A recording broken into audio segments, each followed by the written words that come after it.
uang itu menjadi dua bagian gitu kan. Maka kebijakan itu dikenal dengan gunting Safrudin.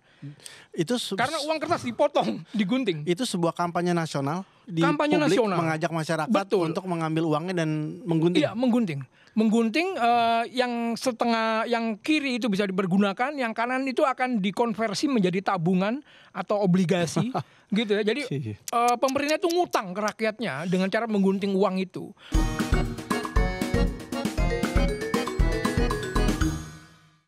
Merdeka. Hari ini podcast Nusantara akan membahas dua tema kunci, sejarah dan uang. Dan yang terakhir, nama uang identik dengan nama Jawa saya, Arto. Dan orang yang bisa menjawab, sosok yang bisa menjawab isu sejarah dan uang hadir bersama kita. Beliau adalah penulis buku Uang Indonesia, Sejarah dan Perkembangannya. Bersama kita Mas Erwin Kusuma. Apa kabar Mas Erwin? Baik Mas Arto. Ini kok Erwinnya ada W-I-E-N ya? Ya itu nama pemberian ayah saya yang saya lahir tahun 78 terus masih ada ejaan yang disempurnakan ya EYD ya. Jadi dia saklek banget namanya harus Erwin gitu. Dalam penulisan. Tapi bacanya Erwin ya? Bacanya Erwin. Erwin, tulisannya ya. Erwin. Ya sama kayak Soekarno dulu kan nama dia Soekarno. Ya, tapi kemudian ada perubahan dan dia saklek menggunakan nama Soekarno. Dia tidak mau menggunakan Soekarno. 30 Oktober kita memperingati Hari Keuangan Indonesia. Artinya sebenarnya kita bersyukur kita punya mata uang sekarang. Itu bagaimana sih prosesnya sehingga kita akhirnya punya uang? Karena bicara uang kan sebenarnya bicara identitas bangsa, bicara kedaulatan. Tapi kan mengubah masyarakat kita yang hampir 350 tahun itu menggunakan uang yang berbeda tuh gimana prosesnya? Bisa gak sih Mas Erwin cerita sebenarnya sebelum 45 itu kita pakai uang apa sih? Karena kita belajar sejarah, tapi saya lupa bertanya kondisi kita pada masa itu sebenarnya soal tukar menukar tuh tahun 20-an, 30-an, 40-an tuh sebenarnya pakai uang apa? Ya, dulu itu kita Indonesia masih disebut Hindia Belanda.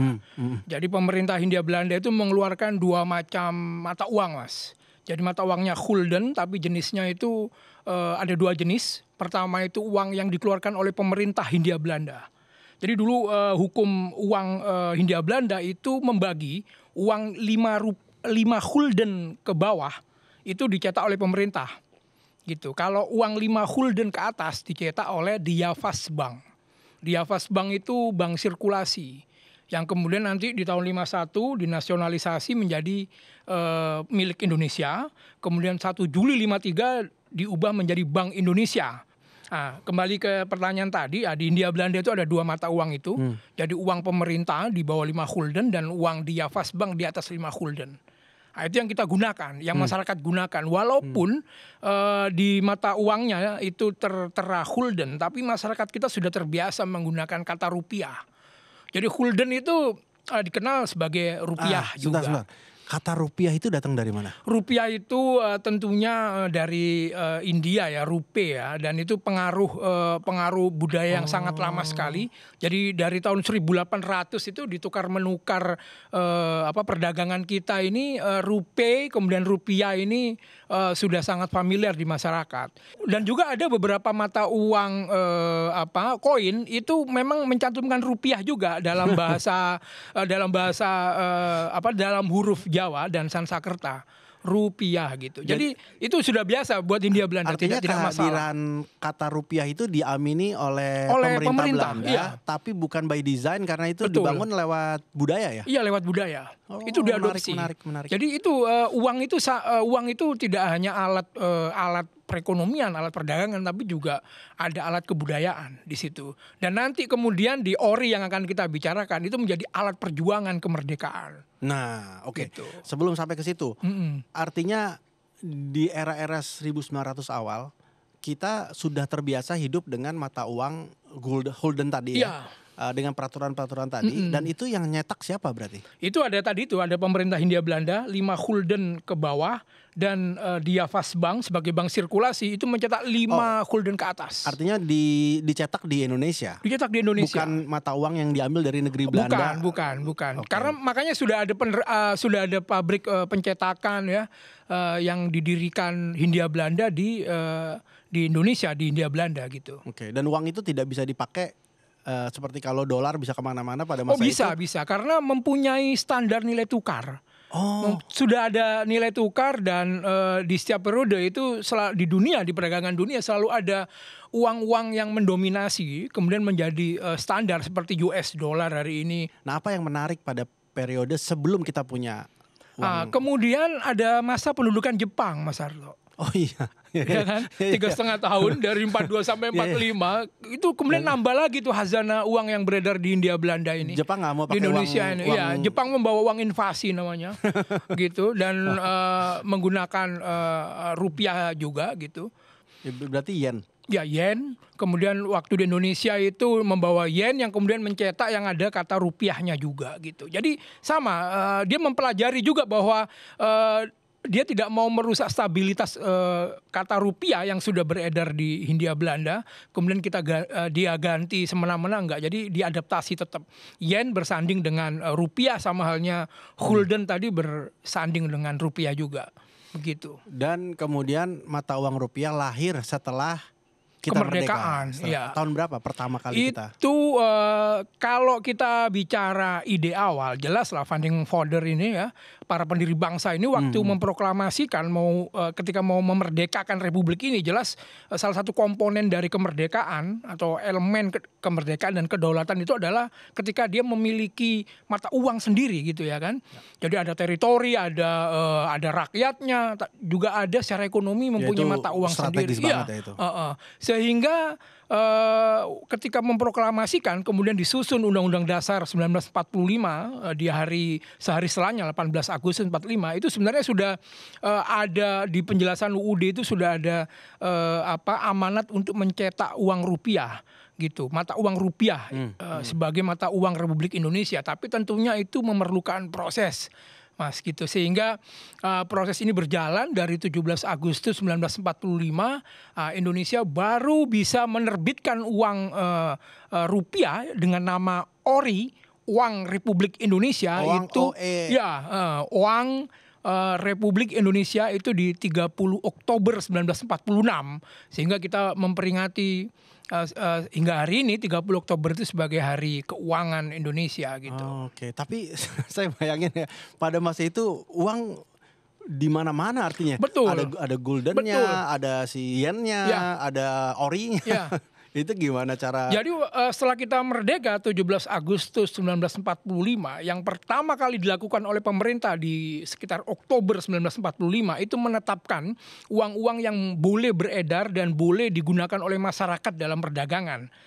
Ya kan, alih-alih sebelum kita memiliki mata uang sendiri gitu. Itu ditetapkan yang boleh digunakan oleh masyarakat adalah uang-uang tadi itu. Ada uang yang dikeluarkan pemerintah Hindia Belanda, ada uang yang dikeluarkan oleh Die Bank, dan uang Jepang yang selama 3,5 tahun sudah membanjiri wilayah Indonesia dan digunakan oleh masyarakat, uang Jepang. Jadi 3 mata uang ini, sementara kita mempunyai ori, sementara kita belum memiliki ori, ini 3 uang tadi itu boleh digunakan untuk transaksi dalam perdagangan.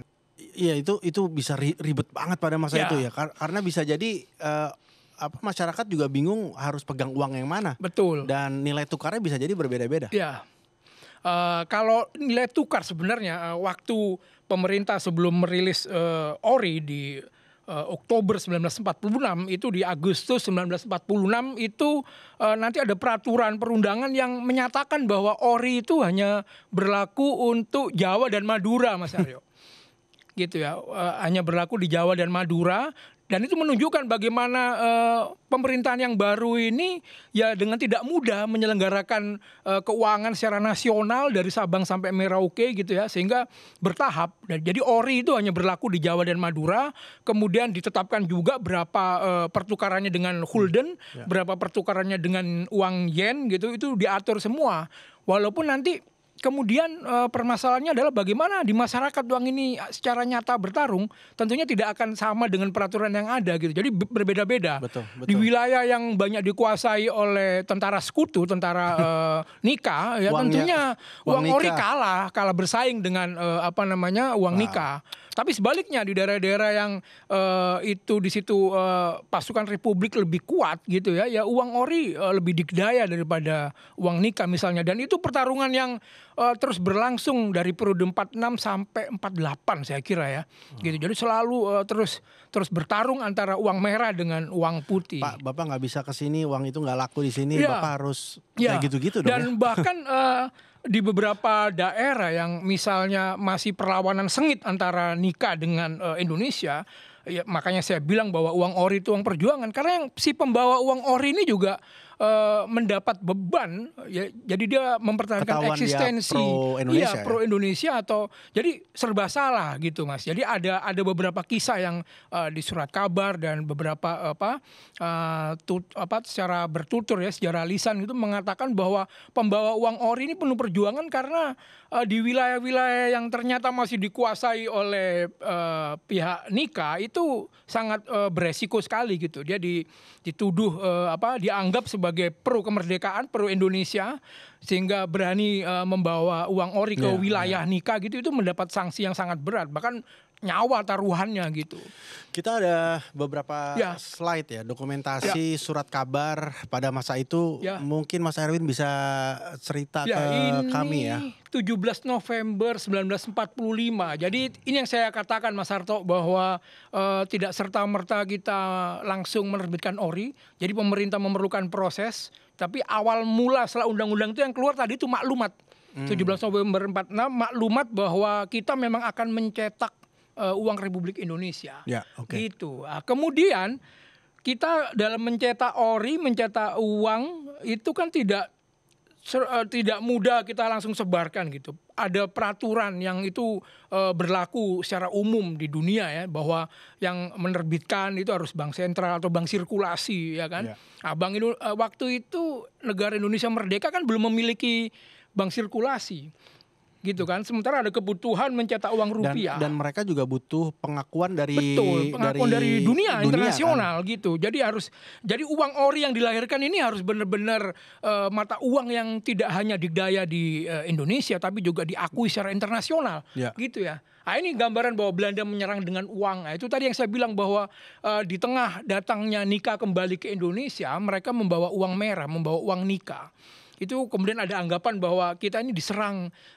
Jadi perangnya itu nggak hanya perang fisik tapi juga perang ekonomi, ada blokade gitu kan. Bagaimana penggunaan uang ori hanya diblokade di beberapa daerah gitu kan. Sementara uang Nika yang banyak digunakan. Jadi itu yang saya katakan tadi. Di situ ada tulisannya Belanda melanggar janji ya. Melanggar janji. Artinya memang pada saat kedaulatan disepakati, harusnya mereka tidak boleh datang dengan membawa karena akan mengacau perekonomian di dua belah pihak begitu. Bank negara dibuka dengan modal 10.000 gulden, kita bisa lihat huruf F di situ Mas Harto. F itu florins, gulden gitu kan. Tapi kita biasa waktu itu menyatakan gulden dengan rupiah itu setara gitu. Jadi di situ 10 juta gulden di situ bisa dikatakan juga 10 juta rupiah. Itulah modal kita membuka bank negara gitu. Ini kemudian baru setelah memiliki bank sirkulasi, Bank Negara Indonesia, BNI, kemudian dikeluarkan peraturan untuk Undang-Undang 17 tahun 46 ini untuk uang ori itu uang apa gitu. Disebutkan di situ bahwa ori itu menggunakan mata uang rupiah. Gitu.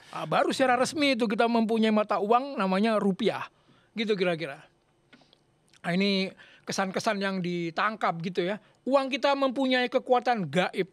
Jadi itu tidak main-main Mas Harto. Jadi bagaimana ori itu, bayangkan Indonesia ini masyarakatnya seperti pertanyaan Mas Harto tadi sudah berpuluh-puluh tahun, bahkan lebih dari 1 abad 2 abad biasa melihat mata uangnya itu figur orang lain di situ. Ada Ratu Wilhelmina, ada Jan Peter Zunkun, ya kan, orang-orang Belanda semua. Tiba-tiba di ori gambar Soekarno muncul misalnya, ya kan. Itu uang pertama kita. Gambarnya Soekarno. Insinyur Soekarno, Presiden RI pertama, dan dia sengaja memilih orang-orang tertentu, pelukis-pelukis ori tertentu, ya kan. Jadi kita mempunyai banyak seniman hari itu, ya kan, seniman lukis, tapi Soekarno memilih orang-orang tertentu yang nantinya akan melukis untuk uang ori itu. Jadi kalau dikatakan waktu itu gaib, saya menyepakati itu, bahwa uang ori itu, uang pertama kita itu memang benar-benar ada unsur gaib, unsur spirit kemerdekaan yang dibawa oleh mata uang itu. Jadi ada simbol kemerdekaan dan kedaulatan dalam mata uang itu. Ini gambar-gambar bagaimana suasana ketika ori itu baru muncul, gitu kan. Jadi di Glodok itu muncul pasar-pasar gelap pertukaran uang nikah dengan uang Indonesia. Ini tahun 47 sudah ada uang palsu? Ya tentunya, karena kita maklumi, Mas Harto, bahwa ori itu dicetak dalam keadaan darurat. Jadi belum ada teknologi yang cukup tinggi untuk menjaga keaslian uang ini, sehingga ya pembuatan uang palsu, ya, itu beredar di mana-mana, dan ini disinyalir di produk itu juga bagian dari politik pemerintah Nika, ya, untuk memporak-porandakan ekonomi kita. Jadi disiapkan uang-uang palsu untuk ori. Ada yang mensinyalir begitu, tapi juga saya kira secara ekonomi wajar lah uang dicetak dengan kualitas yang tidak begitu sempurna gitu, ya, dalam keadaan darurat. Tentunya mudah sekali dipalsukan. Tapi kemudian penasaran tadi ketika kita bicara pelukis-pelukis, ilustrator kita itu artinya secara manual tuh mereka menggambar dengan tangan. Betul, menggambar dengan tangan, dan Soekarno memilih seniman-seniman itu secara khusus. Kemudian mereka ini dikarantina gitu, disembunyikan, karena waktu itu tentunya Belanda, Nika juga tidak ingin ori ini terwujud dengan baik gitu, sehingga ada pasukan khusus yang memburu di mana pencetakan ori ini dilakukan, termasuk ketika merancang gambar-gambar ori itu dikarantina. Dan saya dalam buku saya yang Mas Harto pegang itu, saya mendapatkan data ada 2 pelukis ori setidaknya di periode awal itu, Surono dengan Abdul Salam. Saya juga dengar informasi soal orida, ya. Jadi uang Republik Indonesia daerah. Artinya hanya dipergunakan di daerah-daerah tertentu. Betul. Itu terjadi di mana saja? Ya, karena tadi saya katakan bahwa ori itu hanya dicetak dan beredar di Jawa dan Madura. Kemudian ada Sumatera, ada kemudian daerah Banten misalnya, itu mempunyai inisiatif untuk mencetak uangnya sendiri gitu. Jadi ini semangat nasionalisme, Mas Harto. Ini dengan seizin pemerintah pusat? Seizin pemerintah pusat. Karena kendala administrasi dan sebagainya. Tapi artinya di daerah-daerah itu muncul nasionalisme, ingin menggunakan uang ori juga. Ada di Bukit Tinggi gitu kan, ada di Padang mereka mencetak, dan Aceh juga salah satu wilayah yang mempunyai uang Republik Indonesia daerah gitu. Itu semua wujud nasionalisme Indonesia di periode-periode awal, ingin menggunakan mata uang ori di mana-mana, walaupun mereka harus mencetak sendiri-sendiri gitu. Dan gambarnya siapa kalau di daerah itu? Dan gambarnya ada yang menggunakan Soekarno, ada yang menggunakan residen dari lokal daerah, ya kan, macam-macam. Dan itu kalau koleksinya bisa kita tampilkan, disitulah awal mula bagaimana kita menerjemahkan keindonesiaan kita dalam uang kertasnya. Jadi sudah nggak ada material culture dari bangsa lain yang ada di uang. Jadi betul. Orang Indonesia pengen uang yang dia gunakan itu adalah bergambar material culture, kebudayaan yang berapa lama itu orida itu beredar? Sama dengan ori, jadi semuanya akan berakhir di 1949 ketika Indonesia kemudian bersepakat dengan Belanda dalam konferensi Meja Bundar, kemudian muncullah Republik Indonesia Serikat. Nah, di situ kemudian terbitlah uang federal yang menggantikan semua uang ori dan orida. Jadi sampai tahun 49 semua gonjang-ganjing soal uang itu berhenti di tahun 49. Berhenti di tahun 49. Baru kita masuk ke isu domestik sendiri ya. Artinya tahun 49 itu mata uang rupiah kita sudah diakui oleh dunia dan bahkan pencetakannya, Mas Harto, sudah sempat dicetak di London dan juga Belanda gitu. Jadi kualitasnya sudah lebih baik. Oke. Begitu. Oke. Nah, peristiwa signifikan apa yang terjadi setelah tahun 50 dengan kaitannya dengan mata uang kita? Iya, waktu itu saya harus mengingat kembali apa yang disampaikan oleh Safrudin Prawiryanegara, Menteri Keuangan kita waktu kita merilis uang ori 30 Oktober 1946, bahwa ketika kita menerbitkan uang ori justru disitulah awal mula bangsa Indonesia harus bekerja keras secara ekonomi. Jadi uang tadi itu akan dikdaya ketika kita secara ekonomi berdaulat memproduksi perekonomian dengan baik. Itu yang disampaikan Safrudin di tahun 46. Dan saya kira tantangan yang sama muncul kemudian di tahun 1950. Ketika kita sudah tidak ada perseteruan dengan uang merah gitu, jadi udah benar-benar rupiah Indonesia. Tantangannya adalah bagaimana rupiah ini supaya dikdaya disokong oleh perekonomian Indonesia yang kuat. Itu yang menjadi isu sentral, Mas Harto. Itulah PR Indonesia saat itu, membuat rupiah itu lebih dikdaya, dan itu PR kita sampai hari ini saya kira ya, gitu. Cerita sedikit soal gunting Safrudin.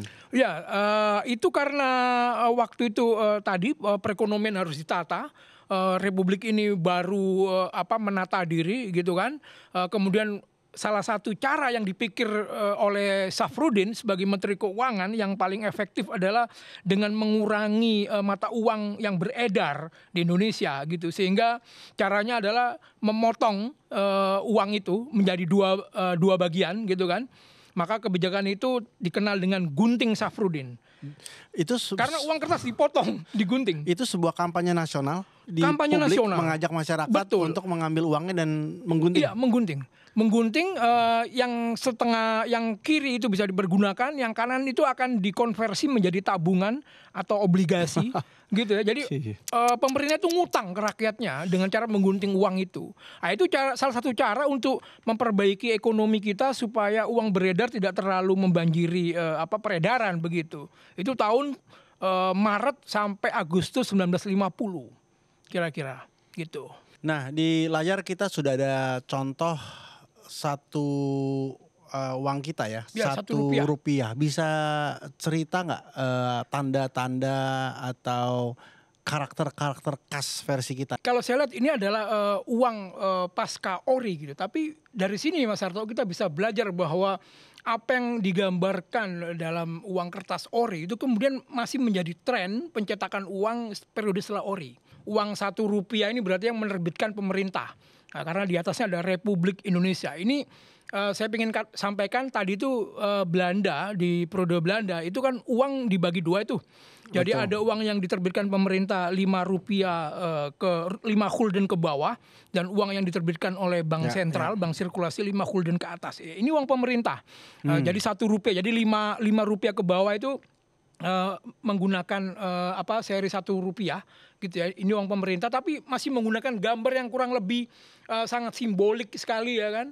Persis dengan gambar-gambar awal yang digunakan oleh uang Republik Indonesia, yang saya katakan banyak yang masyarakat mengira bahwa itu uang memiliki kekuatan gaib gitu ya, kekuatan spirit kemerdekaan yang luar biasa. Indonesia ini memang dalam memegang atau memelihara stabilitas uangnya itu penuh dengan tantangan gitu ya. Ya, dan itu mungkin kesimpulan dari diskusi hari ini bahwa perjalanan kita membangun narasi tentang uang ini memang melewati semua proses-proses perjuangan, air mata, dan darah gitu ya.